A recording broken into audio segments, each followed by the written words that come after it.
Right. So good morning, everyone. Welcome to the 15th episode of the Who's Who in Bitcoin Innovation 2023. Today, we're joined by Jay Lee, CEO and co-founder of Bison Labs, and I'm Albert, CEO of Bitcoin Startup Lab.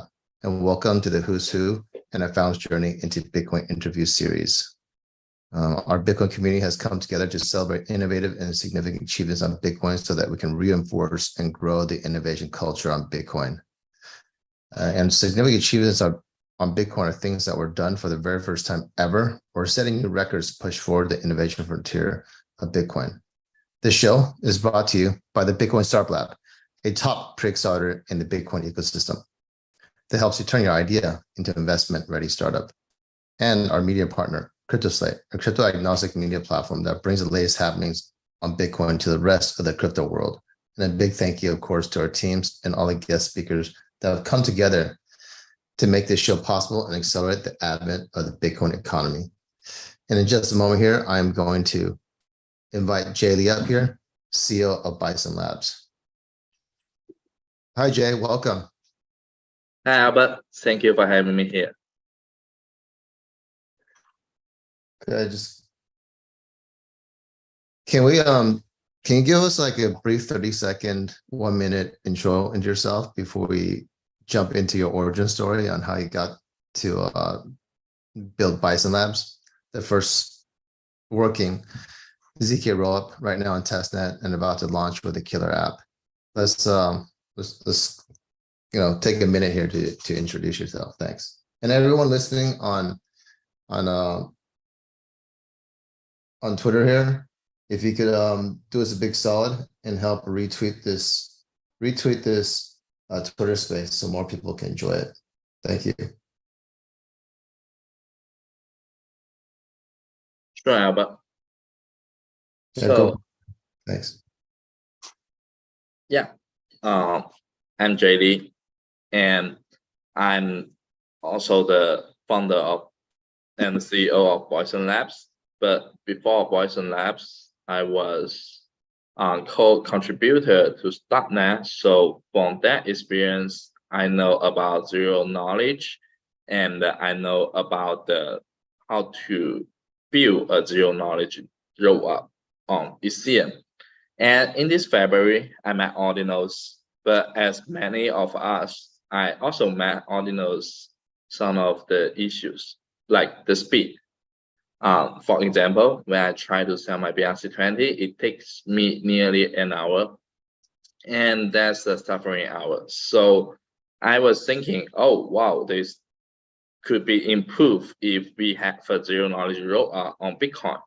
So I start with a project called BTC Domain. Domain is the most simple smart contract to verify if this sort is correct, and if a zero knowledge rollup could actually running on Bitcoin, and only with Bitcoin. We don't need a sidechain, we don't need a Ethereum to keep it working.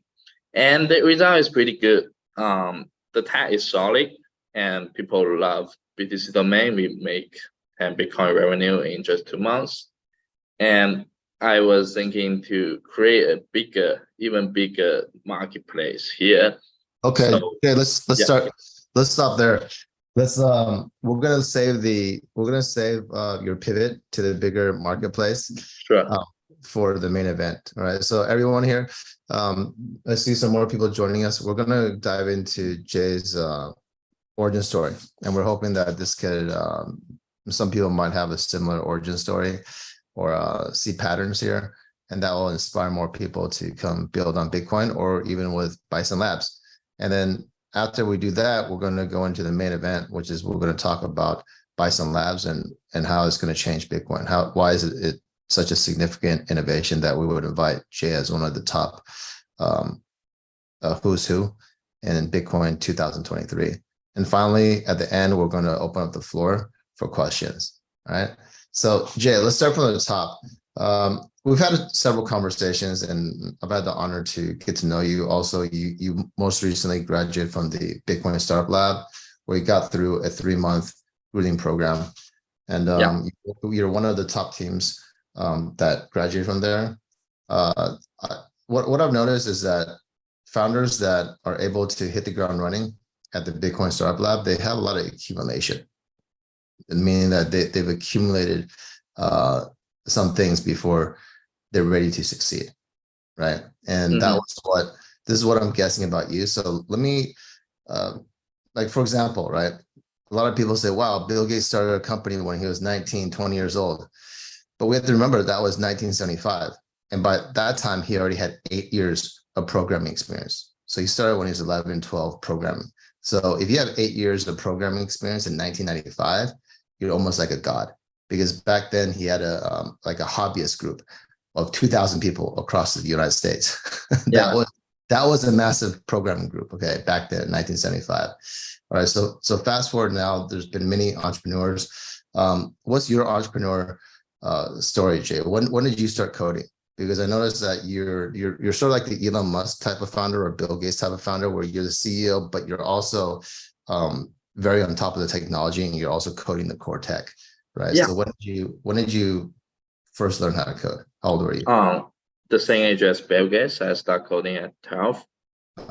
Excellent. So, yeah, that's that from a very young kid. So I was curious, was that a competition, or did your parents teach you, or was it school? I'm curious. It is on school, and it's a competition. Well, I was born in China, so we have a national competition of programming and algorithm across the country, and 1 million kids joined the competition there, and I was in the 51. Yeah, 1 million. I was the 51 of the million.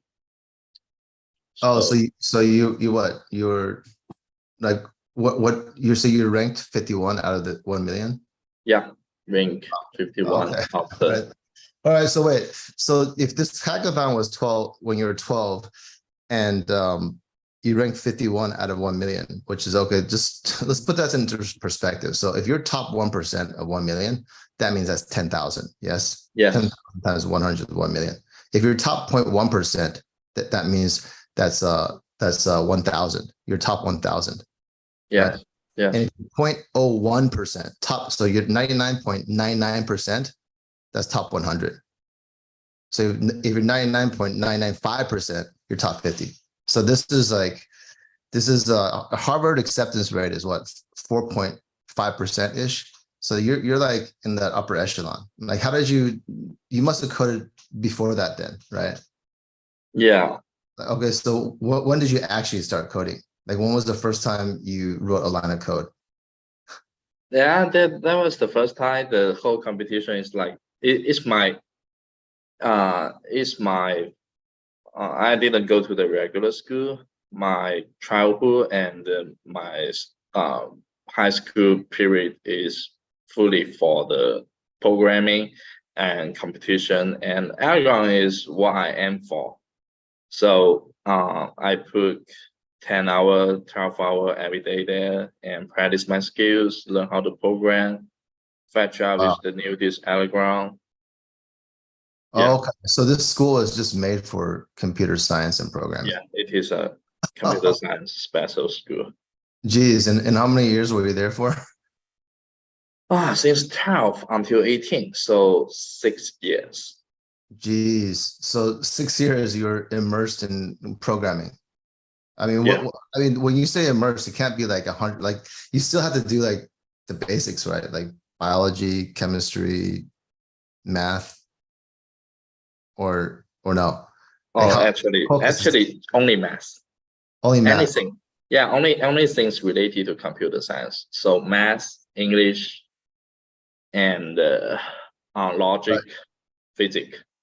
Physics. Okay. Of course, English, because most of the best literature on computer science. Yeah.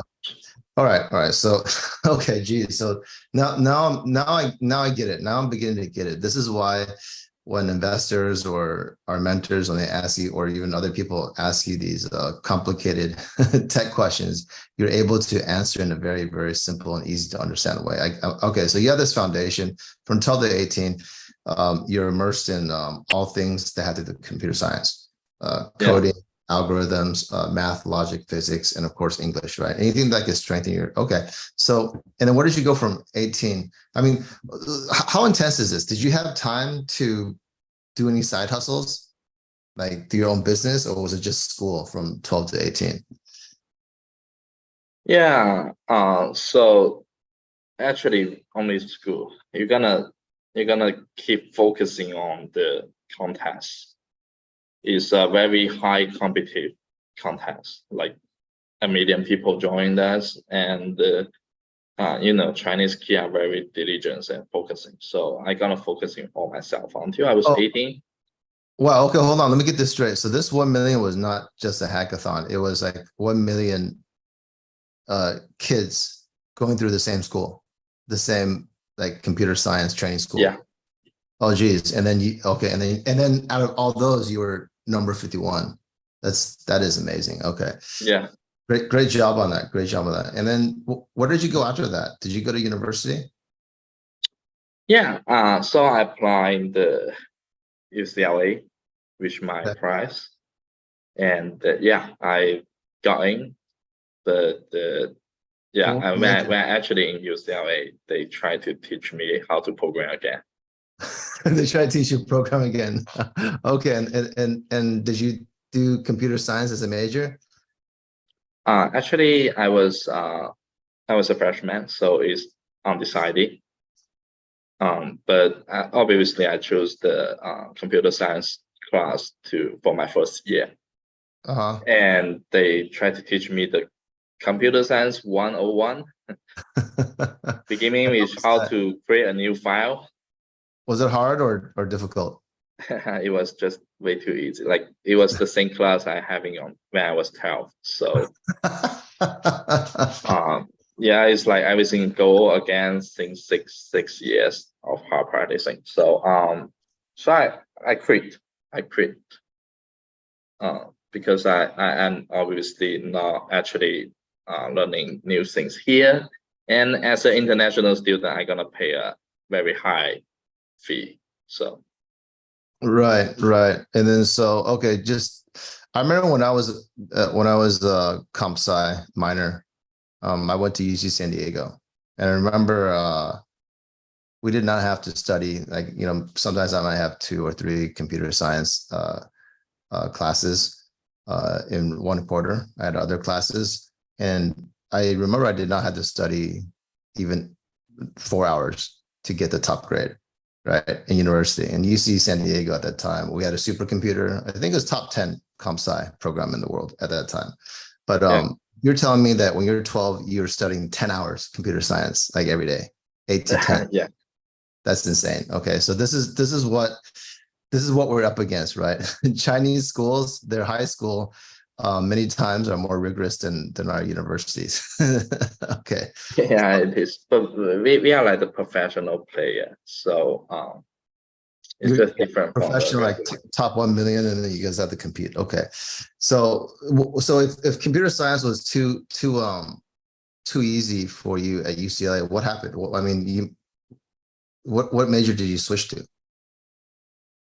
No major. So I quit the school, and I was trying to learn how to run business in the UCLA, but obviously they won't teach real business class. They don't get me wrong here. They have great managers class. They have great business class. But it's still not that practical. It's just different from what you will actually Yeah, met when no, you yeah. are running in your. They usually don't teach the in the trenches, like hand-to-hand combat entrepreneurship classes. Yeah, it's more theory. It's more high Yeah, level, right? yeah, it's more Yeah. serious. Just not the real world situation here. So I went back to China and start my career as a venture capitalist. So I can learn from the entrepreneurs and the startup owners how Uh, they build something from how scratch. old were you when you dropped out of UCLA? 19 to 12, to 20. Yeah, Okay, so you went there for like a year and a half? yeah. A Okay, year. Yeah, 1 year. Okay, and then you left. Okay, and went back to China. your VC to learn, I'm guessing that you want to see a lot of projects. You want to meet the founders, right? And was that what you expected as a VC? Yeah, it is. So it was a good year for Chinese economic and the internet. So I was be lucky to witness how the internet, especially back to that time, the hottest topic is internet education. All right. Internet education. What year was this? Just to give everyone a time frame.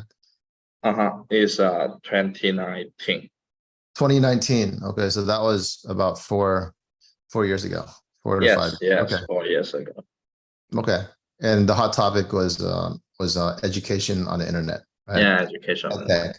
And then what happened from there? So I would be lucky to invest a very, very small company. It's called Komao, but it gradually become a unicorn. When I was investing in, they are like a few thousand revenue per year, not per day, per year. But in the 2021, they actually reached $1 billion revenue that year. So it was a crazy growth. Which company was this? It's called Code Mao. Oh, okay. All right. Wow. Okay. And then so and then what were you doing there and what happened after that? So it's actually doing great, and I was interacted with the founders team very deeply because I want to learn, right? So they are the best mentor to me at that time. So I was learning. They made a unicorn, a fast growing company. Okay. They made a unicorn. They I think they are actually doing better than the teachers in the university because they actually made it, and they are basically the same age with me. They are born in the 1991, so they are pretty young back to that time. They are like 24 years old. All right, so they were just a few years older than you at that time. Okay. Yeah. All right, good. And then what was the main thing they teach? Did you say code? Oh yeah, code. So that's how I can found out this company. So that's a company try to teach young child as 6 years old, or even they are crazy try to teach 3 years old kids that go to kindergarten and teach them how to code. Wow. Okay. And it became a unicorn. And what happened after that? So you became friends with the owners there and founders there, and then what happened to that? So what happened after that is that eventually I have to find my old patient, and I found out education is not really my patient here. So I pivot to the Web3 world, and that's how I met the DCN NFT Summer. So that grabs me interest almost instantly. I know Bitcoin since I was a child. It was back to the to 2011. So it was like long time ago. I know Bitcoin, but back to that time, there's nothing you could do with Bitcoin. You could be a miner, of course, or you could be a holder. You could trade your Bitcoin, but that's it. And that's not catching my interest as a hacker. You got nothing to hack, and it's quite boring, to be honest. The idea is fantastic, but it's not something that you can program, you can hack with. But on the 2021, I met ACN, and that's the idea. That's first time I actually know the idea of a so-called smart blockchain, and it was struck me because it's time when people can actually program in the blockchain, and it keeps a trustless way and it's decentralized, but you can build cool things with Ethereum. So wow, that was a big shocking to me. So I was thinking, oh, if I'm running my own startup, I should run it on blockchain. I should run it. I bet to that time I was thinking Ethereum.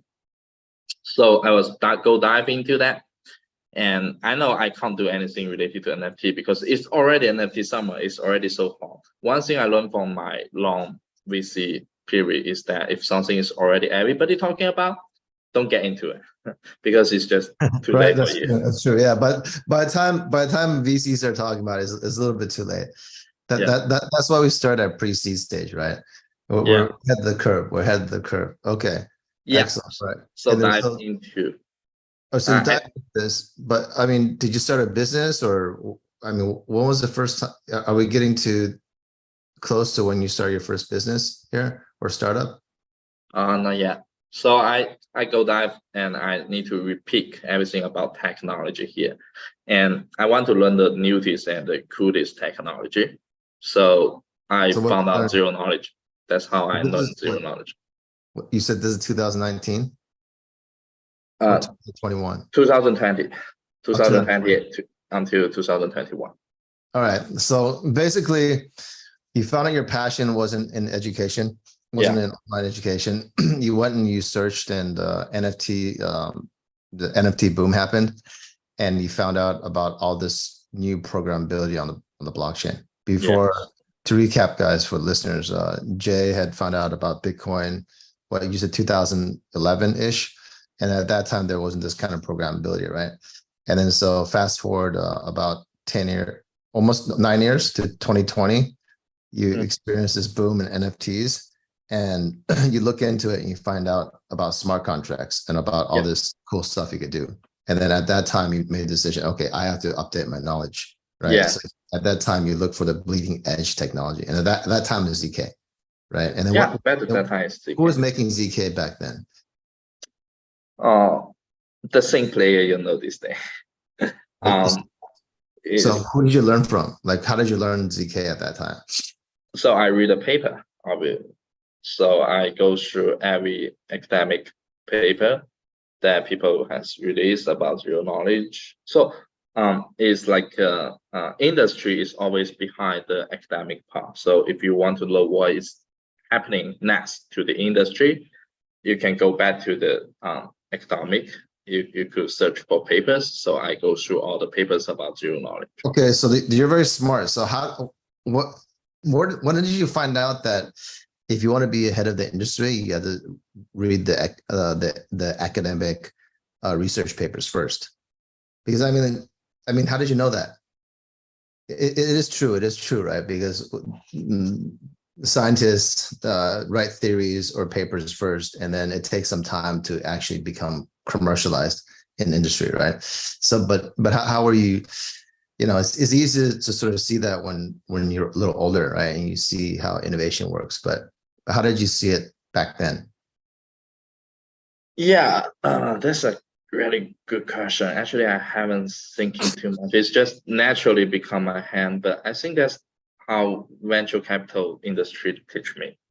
Like, okay, so you learn that in VC world. Okay, so you said, okay, if I want the bleeding edge technology in Web3 and blockchain and smart contracts, I have to, in cryptography, I should read the academic papers first. So you went on a mission to read anything that was connected to zero knowledge. Yeah, right. All right, and then how long did you dive into that for?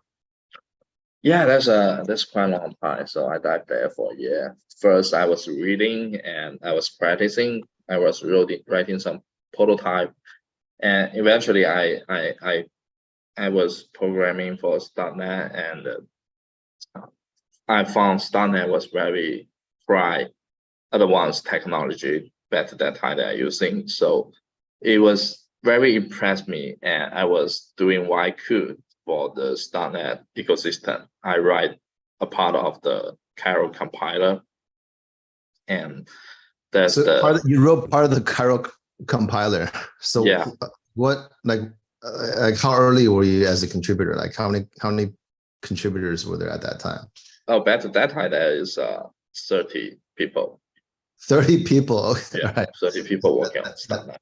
That's insane. How many people are there now? Just to give the audience sort of like an idea of how it grew from 2020 to now. It's not still that much. I think it's 71. It's not .NET ecosystem. It's .NET itself. So there is like 71 people building. Okay, all right, all right. But the whole ecosystem now, how like do The you whole have? ecosystem now we have at least 10, I think 10,000 programmer. They tell me when it was in the summer hack house. Right, Yeah, I so the remember that. I remember that. You know went to Stanford, Palo Alto, and out of 70 global teams, you guys won Yeah. a prize there. Okay, and they at that time. So this is 2 months ago, less than 2 months ago. They told you Yeah, there's about 2 10,000 months ago people like globally, right? Not just StarkNet, but globally. just globally. Okay, using ZK technology now. Okay, all right. So it's grown a lot since then. So back then it's 30 contributors, and then you say you wrote the compiler there, right? Yeah, Wow. Okay. So that's how you cut your teeth and learn firsthand ZK. yeah, yeah. Wow. And how long did it, I mean, how difficult is language to learn? At the beginning, it's quite difficult. The infrastructure is incomplete, and the knowledge is not complete too. So it's not like today. Today you could learn Carol easy, way more easier than Battle Data. But Battle Data, there's no book, there's no tutor, there's no blog. You're gonna ask many things to the .NET. You're gonna ask your co-contributors. You're gonna ask people That, why we that, design this. that sounds incredibly difficult because for those of you who's joining just now, Jay, between age 12 and 18, he is basic coding 8 to 10 hours a day. And they went to a special school. For those that don't know, the way China allocates talent is that you have to have talent in the first place to join a specialized school. And so they found the top 1 million people in China that had the propensity to become awesome coders. Jay became number 51 out of the top 1 million. So this is the cream of the cream. And you're telling me that it was hard to learn ZK, even though you learned math. I'm sure you learned compiler languages. You know, from 12 to 18, 8 to 10 hours a day working. Now, is this with class or how much is this? How much time in class? I'm just curious. This is mind-boggling to me. How much time do you spend in class, and how much time did you spend outside of class coding when you're 12? Better the Yeah. I'm just yeah. we have 8-hour class as the regular regular one. So what Day. is this? 8 a.m. to 4 a.m. Is that right? Or 8 a.m. No, it's 7 to 5. 7 to 5. Okay, 7 to we 5. have some break in between. Okay. And after 5, what do? Do you guys rest, play sports, or is it more coding? No, more coding. More coding. Okay, so 8 hours plus after 5, how many more hours are you coding for until you 6 sleep? to 10 at least. Wow. So basically you guys are sleeping less than 8 hours a day. Yeah. Every child who in China sleeping less than 8 hours. The craziest one, I think, sleeping 5 hours or something. Oh man. All right. So we gotta do a separate interview just for that. So yeah, okay. So you're like, all right. So if anyone complains in the US for, school is too tough, you just sort of like, I know you're like just chuckling inside. Okay. So all right. So this is hard for you, even though you had that was actually more intense than I thought. So it sounds like you almost do like 16, 18 hours a day training, all types, anything computer science from 12 to 18. That's pretty intense. That's basically you're training as to be a gold medal Olympist, right? It is look, funny thing here. The whole day. What our competition it is called Olympic. It is one of Olympic games. So we are Olympic players, and we actually have golden medal of Olympic. Oh, okay. So it's actually okay. So It's actually, I'm going on a tangent here because it's very interesting. So actually, you're talking about the real Olympics. They have it is called Olympic. It is called Olympic. It is called Olympic, International Olympic of Informational. So it's short for IOI, but you can search IOI on the internet. And they are actually Olympic game, and they actually have Olympic gold medals every year for 4. So 4 top child can get Olympic games, and it's every year is China team. Wow. Jeez. That's insane. Yeah, it is this thing. So we are professional players. We are just like the other Olympic projects, but we are even more highly competitive because Chinese love programming. Chinese love math. So it's like Chinese don't like horse riding. I don't know. That's true. Like, so every Chinese kid is they if they have talent on this, every Chinese kid have tried to attend this one. So it's totally different from the horse riding or golf, but it is a very serious Olympic game. Oh, that is insane. All right. So it was difficult learning ZK for you. Okay. So luckily ZK has made big advances in terms of APIs and coding tools, right? To make it Yeah. easy for people now. Okay. That's what we were working for. We try to simplify the zero knowledge, so everyone can program. Okay. All right. Excellent. So you did a deep dive into ZK. You became the first 30 contributor at StarkNet, and then did you start your first business then? Like when did you start your first business? Oh, that's the story of BTC domain now. So I met Ordino at first as a user and a holder. You said in But February. yeah, February. How did you find out about it so early? Bitcoin Punk. Oh, Bitcoin Punk. Oh, okay. Okay. So Bitcoin Punks. Okay. All right. So yeah, I mean, for those of you just maybe in the future you guys are watching this video, to learn about ordinals in 2023 February is super early because Casey, the inventor of ordinals, he released, I believe he December.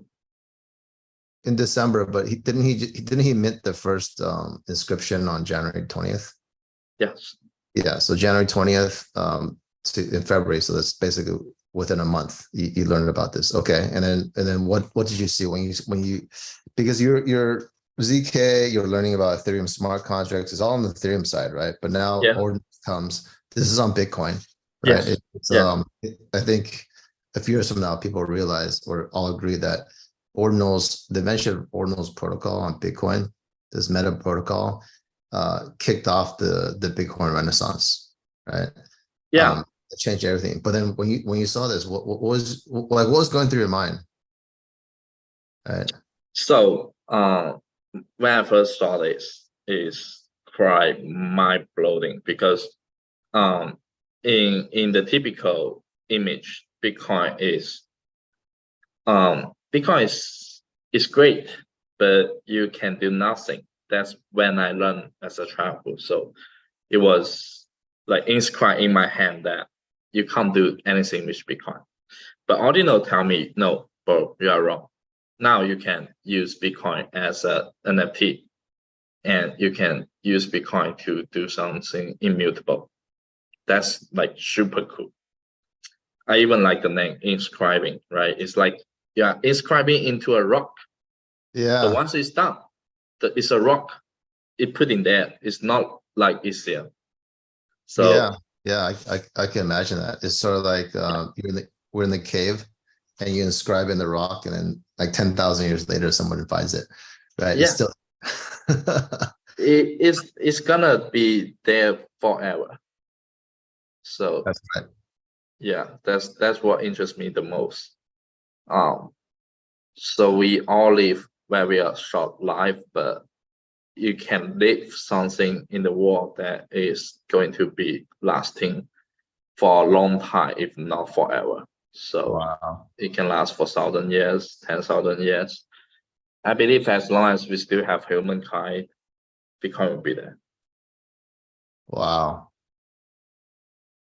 That's okay. So, and then you found out about Ordinals protocol in February. Yeah. How did it evolve into BTC domain? How did how long did it take you to launch? Because BTC domain is basically an integration of ZK technology with Ordinals, right? 20 days. Yeah. You guys did it in 20 days? Launched in yeah, the domain is the most simplest one, smart contract. Okay. So all right. So you launched it in 20 days. And then Yeah. so in March you launched it. yeah, March 8th. So if I want Right. to do this, I want to verify assumption, I want to do it quick. Okay. Wow. Okay. And then when do we meet in Miami? Was that in May? Yeah, May, All right. So by that time, it was running for almost 2 months, and you a guys month. Yeah. had already made 10 BTC from it. Yeah. That's Yeah. the 10 BTC. Okay. All right. Now we're getting to the main part, right? How you pivoted out of a BTC domain to create Bison Labs, correct? Yeah, that's the main part. So it was BTC domain. It was a success. It is great, but the issue is it's just too small. It's the most simple smart contract, and it's not big enough. You can see the selling there, even though it is a great project. So we won. I remember we discussed a lot back to the Miami time, and the final goal is to enable Bitcoin as a smart chain. Bitcoin, yeah. Yeah. We did an event together in Miami. Yeah. And then you wanted to call it Smart Bitcoin, your company at the time. Yeah. And you know what struck me about you was, oh, by the way, just to give everyone some background, you know, everyone knows I'm running the Bitcoin Startup program. Before it became the Bitcoin Startup Lab, we had done 21 cohorts in China. The cohort number 8, I had a very amazing student, and it's actually he who met Jay first and then introduced me to Jay in Miami. And that's how we know, from an old friend or old student that became a friend over the years. And the thing that struck me the most about you, Jay, was 2 things in Miami, right? Number one, people would ask you very difficult technical questions and you would just answer in a very easy way. I thought that was brilliant. most technical people, they want to bring in a lot of technical jargon, make it very complicated, but you just demonstrated mastery because of how simply you can take a complex technical problem or question and answer it with layman terms. That was the first thing that struck me about you. The second thing was that your English has improved a lot in the last 5 months. Like it's tripled in fluency. Okay, back then, even though you're only 1/3 where you are now, I noticed Jay was such a hustler. He would go around, I'd introduce him to people, he'd start talking to them immediately.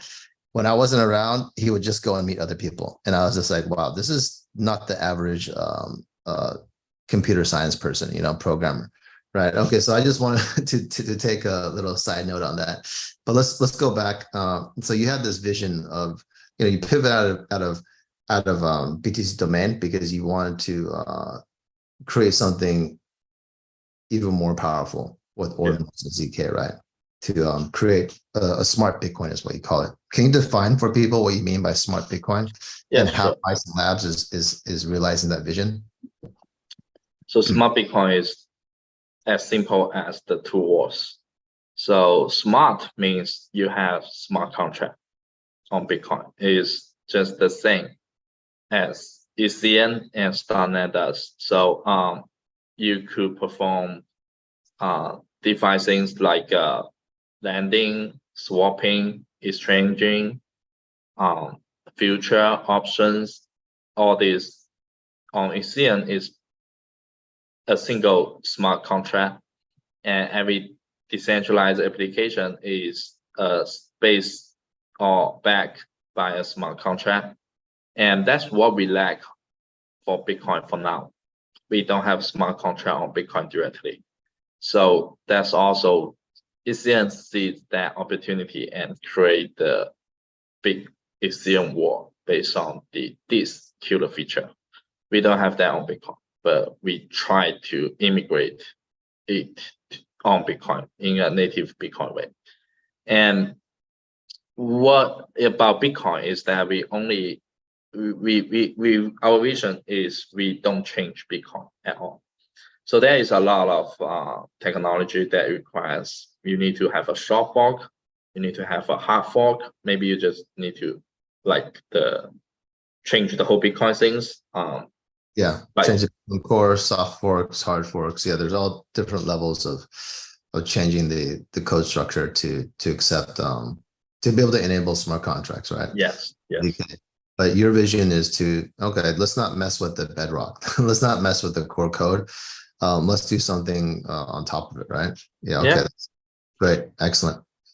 And then, so how far along are you guys? I mean, Mike, can you describe sort of how it connects? Like you have Bitcoin at the bottom, and then you have Ordinal's Matter protocol right above it, right?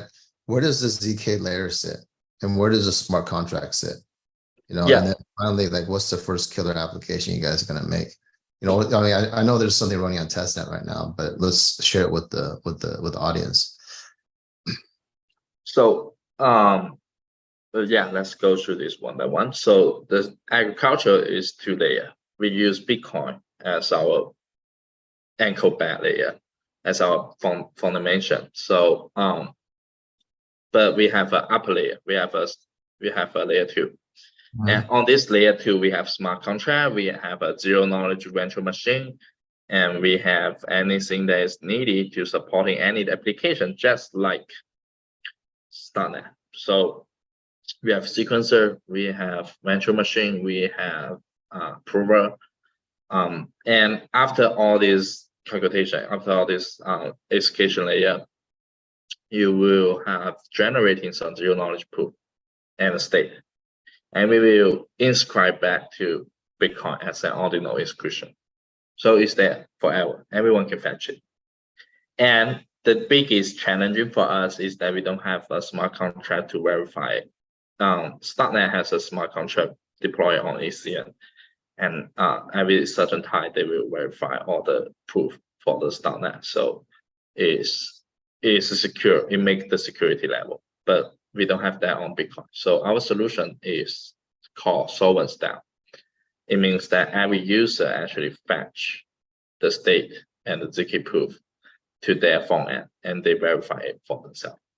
All right, that's brilliant. So by moving into the user side, we don't have to change the core code for Bitcoin.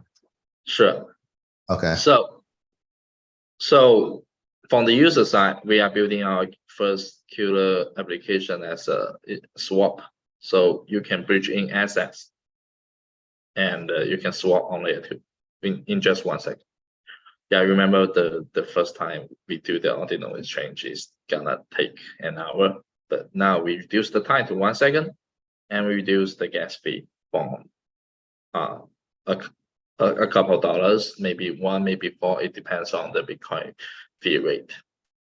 And we have reduced it to very less than around penny. So it is a 100%, 100 times value proposition here for users. Wow. So from dollars to cents, basically. Yeah. In terms of transaction fees. Okay, that's insane. So the way that works is that it's processed at the ZK layer, right? And then it's processed in the ZK layer. Yeah. So you can have many transactions, and then the sequencer bundles several transactions and then stores it onto Bitcoin. Yes. Okay. So in that sense, it has Bitcoin finality in the sense that it's leveraging Bitcoin's immutable database property. Yes, it is. Okay. Excellent. And how many, I'm just curious, how many side chains or other technologies out there can do this on testnet that you know of? Because I can't, is there anything on mainnet that can do that right now? You are requiring both high speed and the Bitcoin finality? Yeah. I can't. And without any soft fork and hard fork? Yeah, without any soft fork or hard fork. Don't, like, let's not mess with the Bitcoin core. Yeah. Yeah. I can't think of any. All right, good. So you guys basically are first to market with this. All right, excellent. All right, so that's why we're interviewing you for Who's Who and Bitcoin Innovation 2023.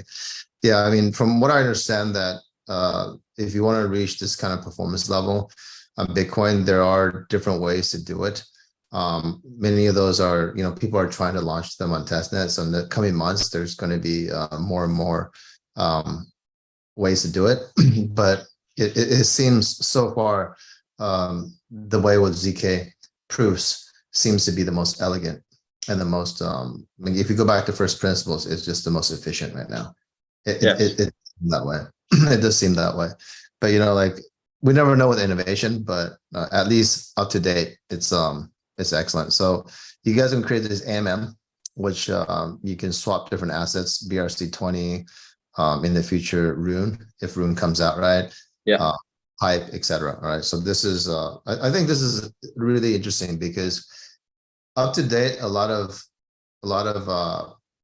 companies on Bitcoin, they try to do something that copies Ethereum, right? But so far it doesn't work because Ethereum just has way higher efficiency on many things. But now, for the first time ever, we have something that might rival the efficiency on Ethereum. But even if it doesn't, I'd like to point out that Jay did a really great job finding things that are Bitcoin native.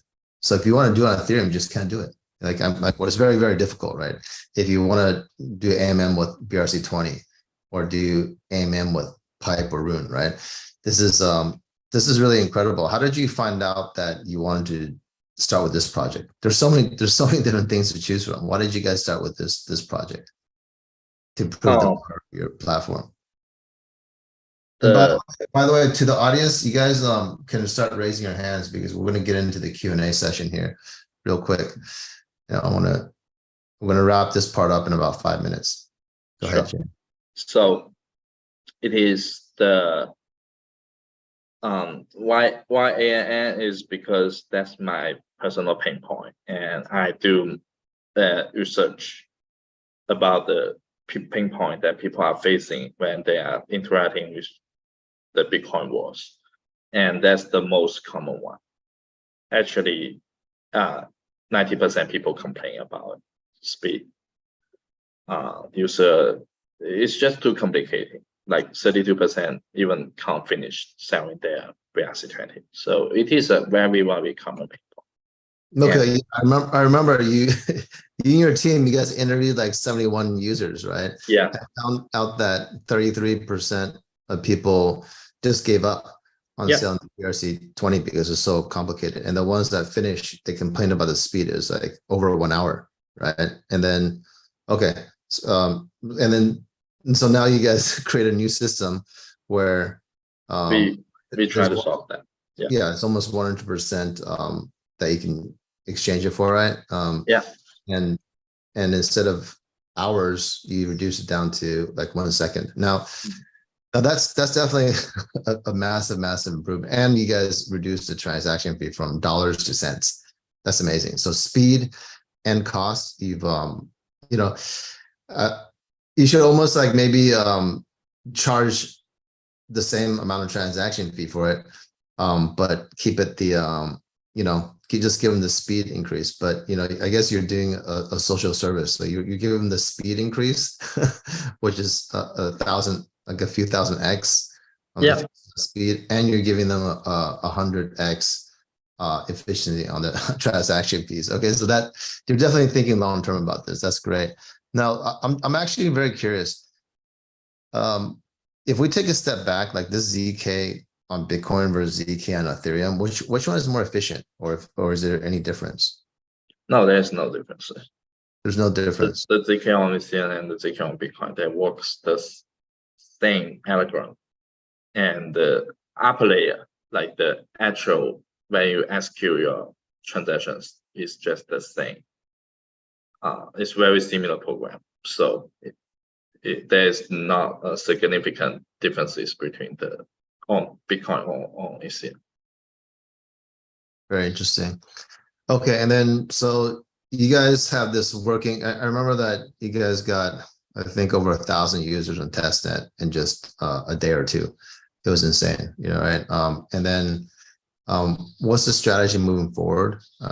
Like right now, you guys are building your own application. When do you guys plan on making your Bison Labs, a ZK rollup on Bitcoin, open to the public, to builders, to build other applications on? What's the timeline for that? Can you share a little bit?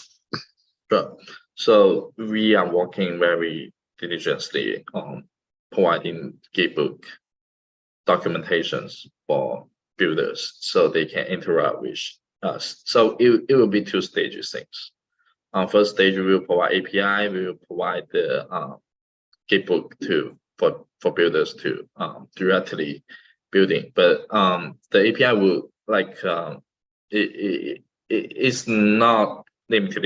It will have limitation. We will first focusing on DeFi. So we will supporting swapping, lending, stablecoin, etc., etc.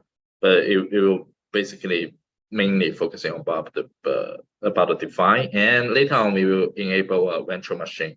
That's next stage, and at that stage, actually we want to do EVM capable. So anyone who program in the Solidity as a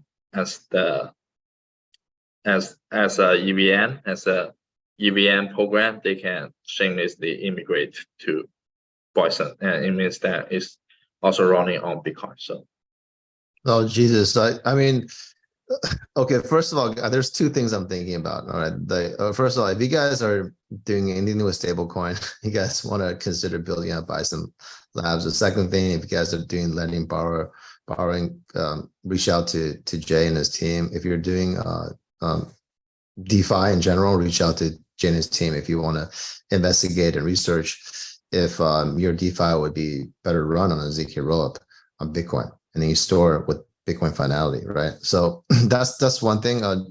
And Jay, you're gonna share your contact information in a second here, right? Guys, like you can also DM at Bison_labs. The Twitter handle is at Bison, like the animal, right? Like the buffalo, at BISON_labs. Yes. So that's a DM them if you want to find out more now. Give them a follow. Reach out. This team is going to change the face of smart applications on Bitcoin, and it's already happening right now. So that's one. The second thing I'm thinking about, Jay, is that all right? Well, let's say I have Compound or whatever lending, borrowing, or whatever DeFi protocol on Ethereum, and before I would settle with Ethereum, right? Now, if you're saying like you're going to create an EVM on the ZK rollup that settles finally on Bitcoin to use Bitcoin's immutable database feature, right? Bitcoin has many features, is one of the features. Now, what if I just want to copy paste Compound over? Like there's this two-part question. The first part is if I'm owners of Compound, wouldn't I be considering, well, I can do the same thing on a ZK rollup, but then settle on Bitcoin? Like, could they take the whole thing over, but just so instead of settling on Ethereum, could they settle on Bitcoin now? Yeah, that's our angle. The end game should be people pushing is just immigrate their program. Yeah. And that would make sense, right? Because Bitcoin is still more secure. If we settle on Bitcoin, because it's actually the only decentralized or big, all right, there must be other decentralized blockchains out there, but it's the biggest decentralized one. The other ones, the big ones, are not truly decentralized because too few people hold too many of the voting tokens, right? So, but Bitcoin is not like that. Bitcoin is decentralized, and so its database truly is next to basically immutable, right? So I could see how if I'm running a financial institution, or if I'm running a decentralized financial product, I would seriously consider migrating to Bitcoin, right? So that's one thing. The second thing, Jay, is let's say they decide, oh, it's too much trouble. How hard would it be for somebody with programming skills, right, to copy paste Compound or make it better onto Bitcoin? Like that's the other option, right? If they don't come over, then build it ourselves, basically. Yeah. So we provide the tools, we provide the infrastructure, and we are making programming on Bitcoin as simple as possible. That is revolutionary. Okay, so I could see an entire DeFi ecosystem emerging here. That's insane. So, all right, look, guys, is there anybody here in the audience that wants to ask some question? I see see a lot of friends here. I see Metapanda. I see Shizzy here. Big shout out to Shizzy, everyone. They're doing a great thing. It's called Ordinal Revolution, and they have basically, they interview innovators innovating on Bitcoin and ordinals. It's a YouTube channel. So if you guys want to, if you guys are building something cool, reach out to Shizzy. Both Jay and myself has both been there. Really great. Shizzy and his partner are awesome. So check them out. Give them a like, a follow. Hero Gamer, hi Hero. I've known you forever too. You're with the Stacks ecosystem and a couple other familiar faces. So if you guys want to raise your hand and ask Jay some questions, now's the time to do it.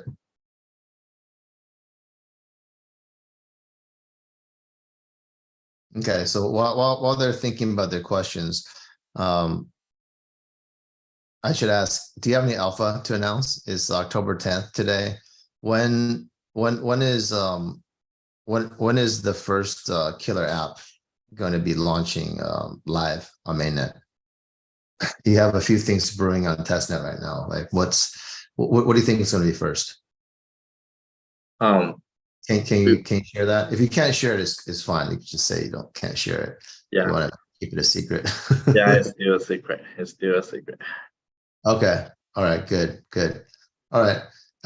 Can you share with us roughly the date it's going to launch? Yeah. So it's definitely by this year. We will launch by this year. Okay. Yeah. So it's still a secret. So yeah, that's why I can share. Okay, that's fine. All right. So hopefully we get some alpha early on. Now, sure. Okay, here we go. Hero here has raised his hand. Let's bring on Hero here. So while he's connecting, all right, Hero, welcome. Hey, Albert. Hey. Hey, good to hear your voice. Yeah. Thank you for everything you're doing in the Bitcoin ecosystem.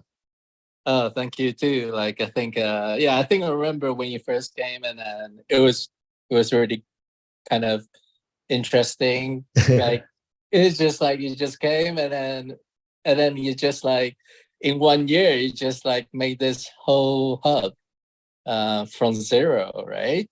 Right. I mean, I had help. Like you did give me like some good advice, and a lot of people from Stacks helped, and then slowly but surely other people from other ecosystems started helping. So we had help. We had a lot of help. The Bitcoin ecosystem is very vibrant and very helpful. So I can't take all the credit. Like a founder yourself, almost like you are like teaching those students, but people can take it depends how people use their help. Some people may not fully utilize it, but you just used everything, and then you turned something from 0 to like 100. Thank you.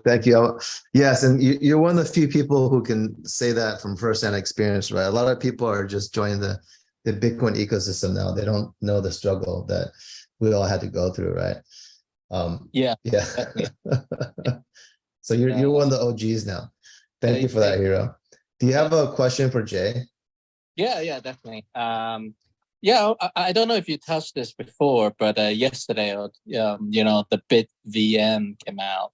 And I wonder, do you have any thoughts, and how does it make your ZK solution even better, or how does it impact you and the rest of the Bitcoin ecosystem or layer 2s?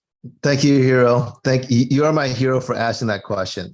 I was actually going to ask that question first, but you read my mind.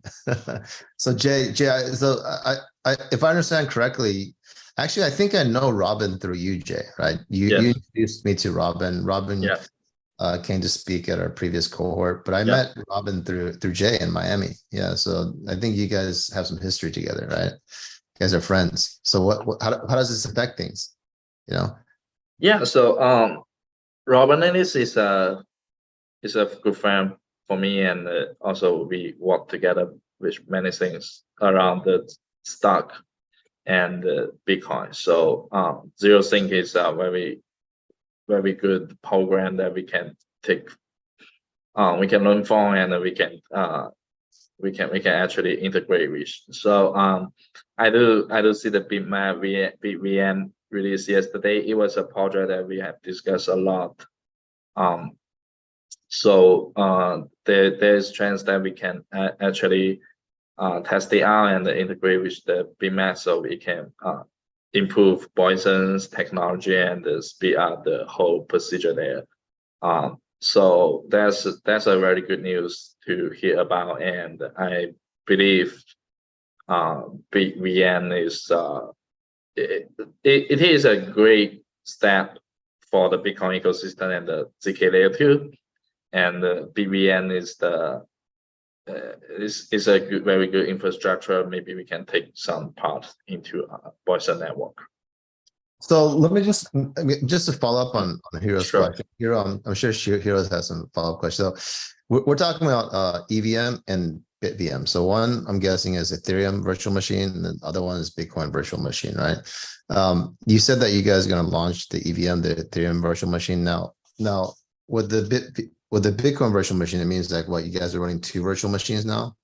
Yeah. So what does that mean exactly? It means it's a recursive way, and okay, even not consider BitVM, we are not actually directly running EVM on Bitcoin. It's too hard, and we are stack-based program, so we are actually running a Caribbean.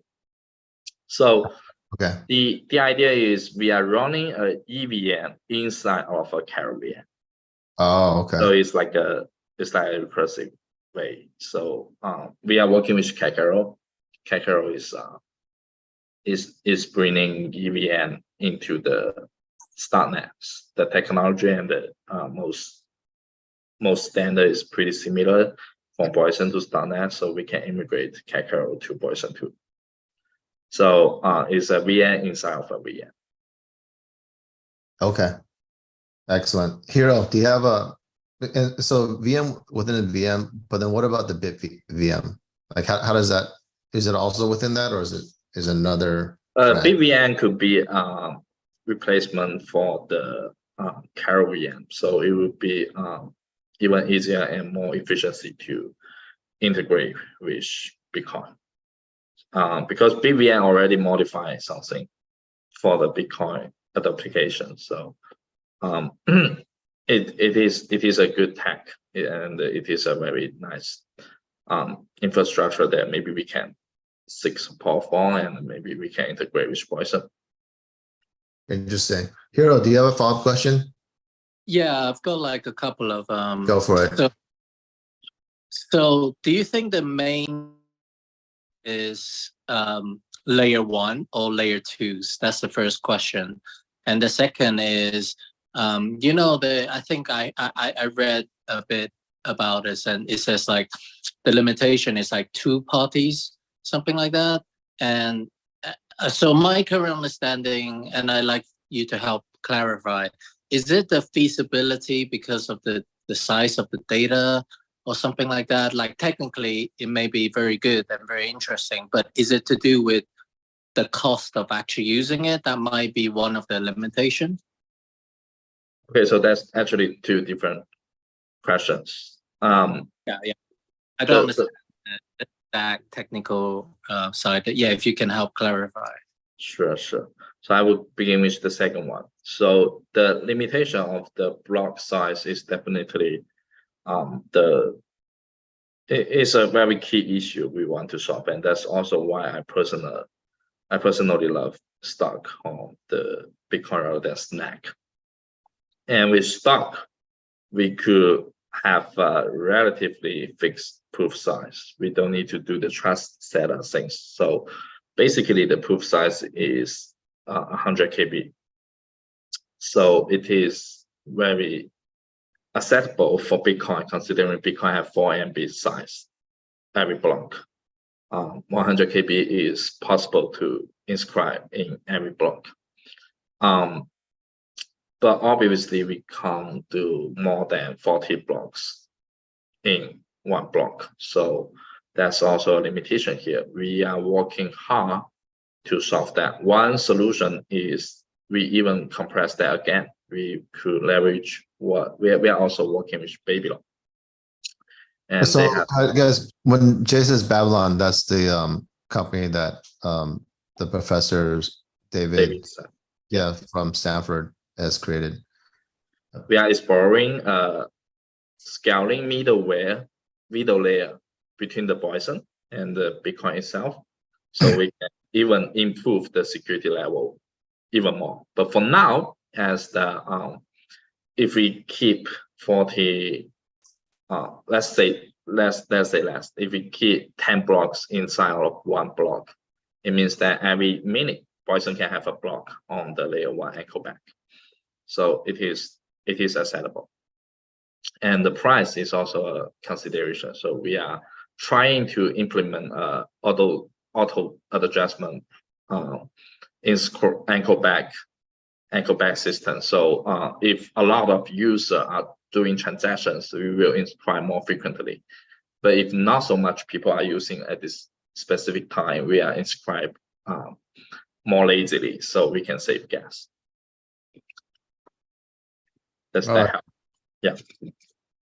Hiro, how's that? Like, feel free to ask a follow-up question. And yeah, so I think my first question was, do you think the BitVM main beneficiary is layer 1 protocols or layer 2s? I think it's okay. So I think it's more on layer 2 side. So it is a layer 2 design. So on layer 1, we still as a rollup. So rollup need to solve 2 parts. It need to solve the layer 2 things, and it need to solve the layer 1 things. So BitVM is actually helping layer 2, and but in the layer 1 we also need a lot of technology like DLC, and we need to be short. We need a very secure vault or bridge on layer 1. So that's one of the major things we are focusing on. Actually, as the chip engineer, I spent half time on layer 2 and half time on layer 1. So BitMEX is mainly about the layer 2, but there's a lot of issues need to be solved on layer 1 too. Wow, that's amazing. So I'm just reading the post from Robin Linus, right? Well, actually, this is from Bob Bodley, another one of our mentors here, and also your friend Jay. It says, no, BitVM is not as good as EVM. BitVM is a slower, more expensive, and more complex. So, how, if it almost sounds like BitVM, because it's slower, more expensive, it probably has other properties that the EVM doesn't have, and vice versa, right?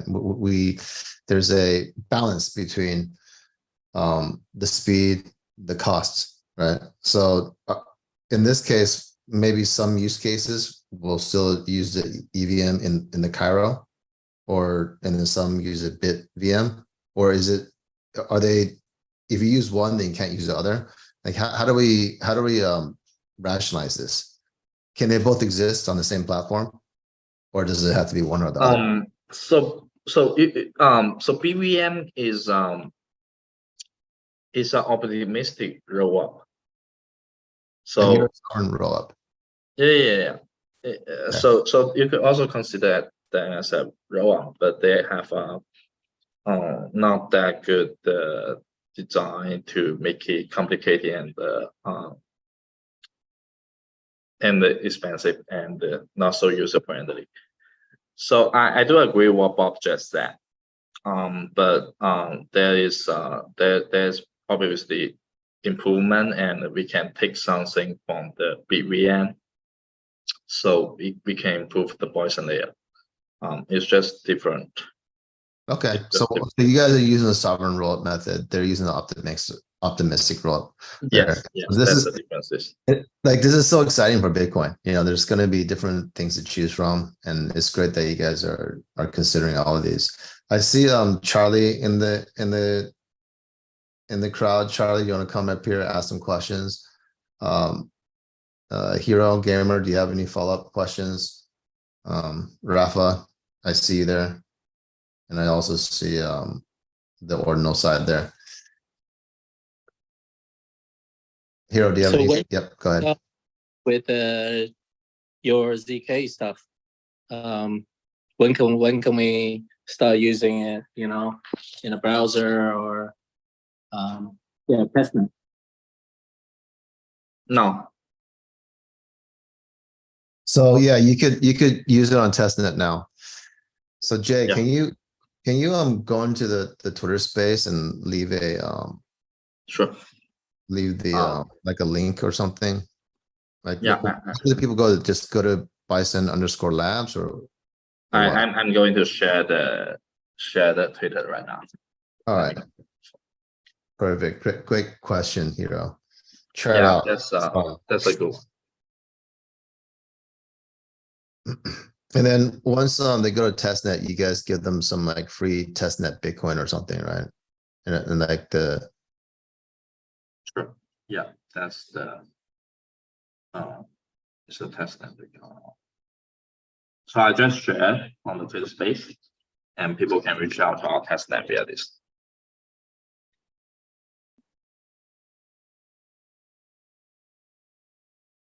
all right, so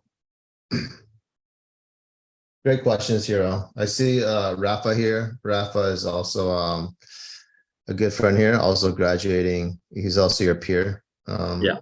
Okay, graduating from the Bitcoin Startup Lab summer cohort. Rafa, do you have what's your question? Absolutely. Thank you, Albert. Yeah, it's been an honor to be your peer, Jaylee, and really following closely what you're working on, especially the advancements in user experience that you're going to grant Bitcoiners. So the question is around a network effect and having a stable coin on your platform. How do you see this unfold?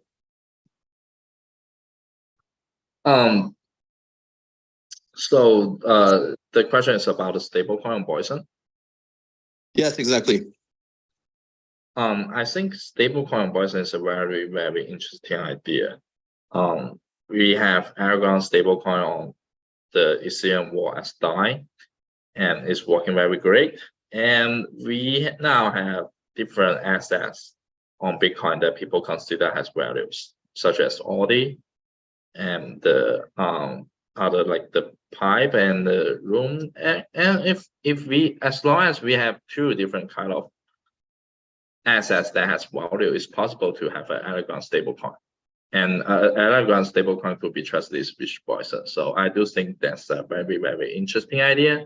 And it could be happen in short terms. Yeah, so that's very insightful. So as long as there are two digital assets of value, we can create a algorithmic stablecoin on Bitcoin, right? Through Bison Labs. That's the holy grail, right? That's the holy grail of stablecoins. If you create an algorithmic one, very interesting. Rafa, do you have a follow-up question? I'd love to kind of have like more details on the roadmap for the stablecoin at some point, if it actually makes sense. We're building a product to stabilize your Bitcoin. So we need to post the equivalent current value of your Bitcoin on chain so that it's fully collateralized. So I'm just curious, like, like in terms of roadmap, when do you see that stablecoin coming? Is it something that for you or anyway?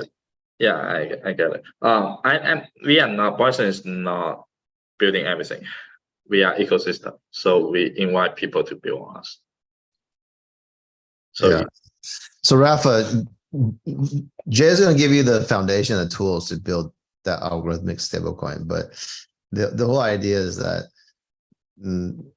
correct me if I'm wrong, Jay, your strategy is to empower other people to build apps on Bison, right? So eventually even the killer apps that you guys are developing, you're going to turn it over to another team. to run with it and to also profit from it, right? Yes. So Yes, it's some of the not. stuff you're building on, I could definitely see how they're already going to be unicorns. But yeah, so yeah, I mean, but you guys are making money. Your business model is to maintain the network. Yes. Right. Yeah. Okay. So we are network. We are not building every application. Right. Right. Excellent. So Maybe a follow-up question, Albert, if I may. For a stable coin on Bison, how would it be a better stable coin than elsewhere, let's say on other layer twos? What do you see as the competitive advantage of having a stable coin on Bison? The layer two, I don't think there is a other layer two. I see. I see what your question. So your question is compared to other layer two solution, what is the advantage of building a stable coin on Bison, right? Correct. Yeah. So compared to other two, first of all, we are easier to build. We can customize and we can provide specific API for any builders. And the second is that our user experience is way better than for now other layer two. And to be most honest, most layer two today is not truly having a Bitcoin finality. And I guess we are the pretty much the first one that actually have the Bitcoin finality layer two, but also at the same time allow you to build applications. So that's our advantage here. We are truly Bitcoin based. So Rafa, this is so Jay, when you say user experience, it means faster transaction times and lower gas fees. Right? Yeah. So those are the two main ones for user experience. And then when you're talking about Bitcoin finality, we're talking about writing back to Bitcoin, meaning that we get a store on Bitcoin. Right? Yeah, it also means that we got security directly from Bitcoin. Okay, great. So yeah, some side chains are trying to upgrade to L2 right now, and hopefully some of them do.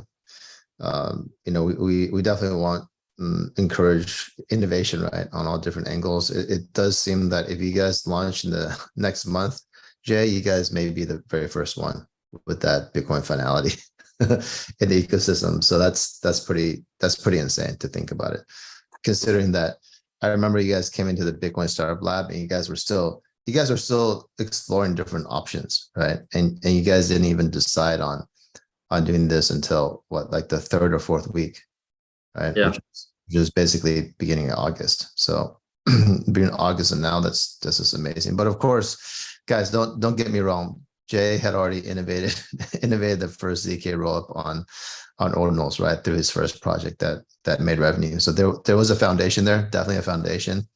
But it also underscores, how fast things can move if you put your mind to it, right? If you had the knowledge accumulation prior to this. Rafa, do you have any follow-up questions? Yeah, I guess at this point, Jelly, I'd love to take this offline, and I'll reach out to you in your DMs and talk about this what I'm doing and how it fits into the. Sure. Yep. Let's talk. I think I can take one more questions if that is it. Yeah, we're on time, guys. So if anyone wants to, if there are no more questions, we can also end it here.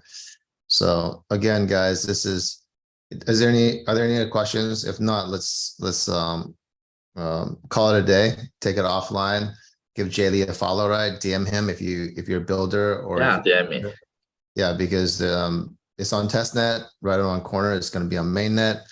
And again, if it goes onto mainnet, it's going to be the first working ZK rollup on Bitcoin, right? Leveraging Bitcoin finality, smart contracts on Bitcoin.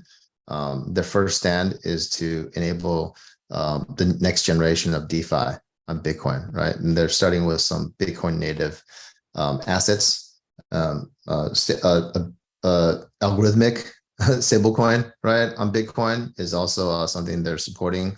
And so reach out to Jay, guys. This is the CEO and co-founder of of Bison Labs. And this show is brought to you by CryptoSlate. They're a media partner. They're bringing Bitcoin news to the rest of the crypto world. And of course, by Bitcoin Startup Lab. We are the top pre-accelerator on Bitcoin that helps you turn your ideas into investment-ready startups. In fact, our previous cohort that got into every single team that was able to graduate from the Bitcoin Startup Lab from our first cohort and make it into accelerator, all of them have successfully raised funds, right? Versus if you just go directly to accelerator, maybe the hit rate is 50%. So Yeah. our program is Sure. you know, like the first, it's a foundation. It's a foundation for everything. Yeah. Go ahead, Jay. Yeah. So Yeah. my ending is that Bitcoin Startup Lab is I think it's the best pre-accelerator. Yeah, so it is, especially when you try to have a startup on Bitcoin, it is very, very great experience. And if you want to really build a startup, join the Bitcoin Startup Labs. Thank you. Thank you for that, Jay. If I can piggyback on this, Yep. this is verifiable. You can look up the startup that went through the BSL and then through the accelerator and how they compare to the other ones that only went through the accelerator. So I highly recommend any founder who's serious to go through the BSL first. Thank you, Rafa. Thank you, Jay. Fully agree with Rafa. All right. So unfortunately, I can't pay you guys for the endorsement. Otherwise, it would be a paid endorsement, and that wouldn't be real. Okay. Thank you. Thank you, Jay, for sharing your innovation with us. And we're looking forward to a lot of collaboration, right? This is great. And I think because you guys are launching this, Jay, I think it's also going to accelerate a lot of innovation on other side chains. And I'm looking forward to everyone working together. Thanks again for your innovation. And that is a wrap. Thank you guys for listening. And next up on the Who's Who in Bitcoin innovation, we have Leonidas from the Ordinal Show. And maybe some of you might know he innovated Sattributes to make it more easy for people to understand what different ordinals mean. Okay, so stay tuned for that. That's coming up just tomorrow. See you guys. Until next time. Thank you. See you.